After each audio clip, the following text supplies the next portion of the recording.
Hi friends, I'm Tilak. You're watching Tech Made Me Unique, and today we're just going to see how to turn off the new join notification on the camera. If someone joined it on the Telegram, it will be notify you. If you don't want this unnecessary notification, you can just turn this off on the Telegram app. And if you're new to this channel, make sure to click on subscribe and below. We just quickly move on to the video. So how to turn off the Telegram contact join notification, or if you any new person from your contact joined on the Telegram, that will be a notification on the top.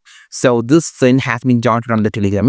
You doesn't want this to notify to you. You can just turn this off by some settings on the Telegram. For that, first of all, open the Telegram app, click on the three dot option on the top. After open this, just click on the setting option. So now you just need to click on the notification and sounds. Click this. After clicking on the notification and sound, just swipe down and you have to see this option called event.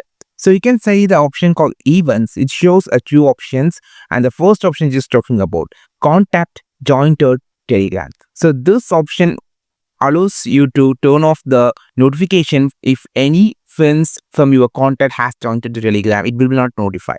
Just turn this off. That's it. Now, if anyone of the contacts from your mobile phone joined to the Telegram, it will not notify you about them. So if you just change your mind, you can just turn this on from here in this setting, from the notification sound setting. I think this video helped you a lot. Like this video, share this video, subscribe this channel. We will meet our next video with this super valuable Telegram content. This is Tilak signing off from Tech Made Me Unique. Have a wonderful day.